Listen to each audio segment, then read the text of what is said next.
여러분, 공기업 채용이 반토막 나다. 이거 당연한 거 아닌가요? 예. 비정규직을 정규직으로 다 전환했으니 공기업 입장에서는 채용하고 싶어도 채용할 수가 없어요. 비용이 엄청나게 늘어나거든요. 일자리 정부라고 자처를 했지만 결국 말입니다. 자충수를 뒀다 이렇게밖에 말할 수가 없습니다. 35개 공기업의 신규 채용 규모 보세요. 2019년까지만 하더라도 11,238명이었습니다. 그런데 작년 2021년에 5,917명이에요. 반토막 났죠? 완전히 반토막 났습니다. 이게 2016년 수준으로 돌아갔어요. 2016년 수준으로.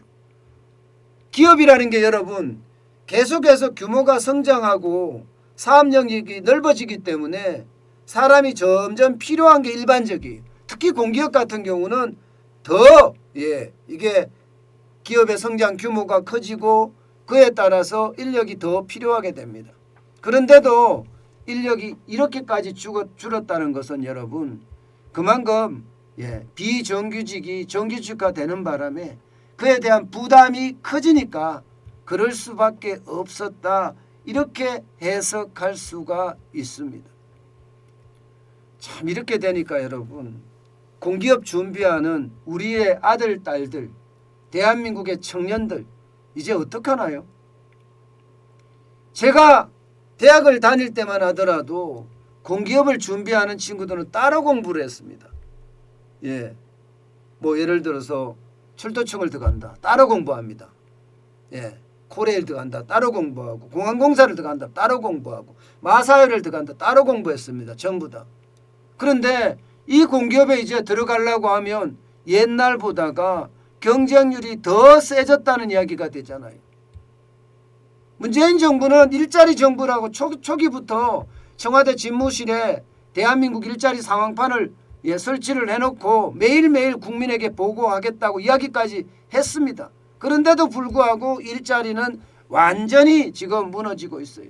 오죽했으면 국무총리가 삼성의 오너를 만나고 SK 오너를 만나고 카카오의 오너를 만나서 채용을 더 해달라 이야기하겠습니까? 이게 채용을 더 해달라고 하는 건지 아니면 압박을 하는 건지 사실 그 속내는 잘할 수 없겠지만 어쨌든 지금 그렇게 만나고 다닌다는 자체가 그만큼 일자리가 없다는 이야기가 되는 거예요. 우리 아들 딸들에게는 최악의 상황이 점점 온다는 이야기가 되죠. 더 큰 문제는 여러분 더 큰 문제는 아예 말입니다. 공기업이 채용을 영명하는데 영명. 한국 마사회는 0명이에요. 이게 더 심각하다는 거예요. 그나마 철도청이 1,426명으로 가장 많은데 2019년에는요. 3,964명이에요. 거기에 비하면 얼마예요? 3분의 1 토막 났습니다. 3분의 1 토막. 다 줄었습니다. 다 줄었어요. 다. 늘어난 곳은요. 단 한 곳도 없습니다. 단 한 곳도. 한전까지도 1,047명까지 줄었으니까 보세요. 마사회 지금 0명이죠. 2019년만 하더라도 41명이었거든요. 강원랜도 154명이 3명으로 됐고요. 한국석유공사 58명이 3명. 한국토지주택공사 여기는 664명이 17명으로 줄어들었습니다. 철도공사는 말씀드렸고요. 가스공사는 291명이 142명. 인천국제공항공사는 149명이 70명 반토막 났습니다. 한국공항공사 421명이 101명 4분의 1 토막 났습니다. 한국전력공사 1,772명이 1,047명으로 확 줄었습니다. 그런데 더 웃긴 거 여러분 진짜 웃긴 건요. 공공기관의 낙하산은 엄청나게 늘었다는 거예요. 엄청나게 늘었다. 당장 말입니다. 당장 금융공공기관의 낙하산 수만 하더라도 지금 60여 명에 이를 정도예요. 지난 5년간 말입니다. 60여 명. 그것도 낙하산이라고 하면 대부분 임원들이에요. 연봉 많이 받는 임원들 말입니다.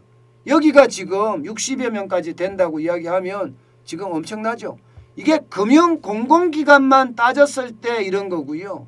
전체적으로 다 따지면 이게 알박기가 얼마나 심각한지 아마 상상을 초월할 겁니다. 당장 공기업으로 다시 돌아가서 말씀을 드리면 상임 임원 채용 신규 채용 규모가 2배 정도 늘었습니다. 2019년에 45명이었는데 지난해 2021년에는 91명까지 늘었습니다. 그만큼 말입니다. 문재인 정부의 알박기 인사 계속된다는 거 아니에요. 계속된다. 이게 여러분 이렇게 해서 돼요. 이렇게 하면 여러분 나라가 망합니다. 나라가. 왜 이렇게 다 해먹으려고 하는 거예요? 전문성이 없는 사람들이 공기업의 임원으로 가서 도대체 뭘 하겠다는 건지 저는 이해할 수가 없습니다. 저는 그런 게 결국 우리 국민들에게는 최악의 그런 선택지를 만들어주는 것은 아닌가, 저는 그렇게 생각할 수밖에 없습니다. 이거는 여러분 이렇게 되면요 공기업의 이익은 계속 줄어듭니다. 공기업의 부채는 계속 늘어납니다. 여러분 보세요. 공기업이 2016년 박근혜 정부 때만 하더라도 27조 6,255억이었습니다. 그런데 2020년 기준으로 8조 3,232억 원으로 줄어들었습니다. 4분의 1 토막 났죠. 이게 다 해먹었다는 거예요. 이게 다 해먹었다는 거예요. 그들끼리 다 해먹었다. 이게 다 해먹었다는 거지 뭐가 다 해먹었다는 거겠습니까? 영업이익이 이만큼 줄었다는 것은 비용이 그만큼 늘어났다는 건데 비용이 가장 많이 늘어난 게 비정규직을 정규직과 전환시키면서 말입니다. 그 비정규직 노조가 한국노총, 민주노총 소속이 되면서 그들의 힘은 더 커지고 낙하산은 낙하산대로 계속 꽂아 넣으면서 비용은 더 늘어났으니 영업이익이 줄어들 수밖에요. 저는 나라를 위한 마음이 진짜 요만큼도 없다고 생각해요. 나라를 위한 마음이 요만큼도 없고요.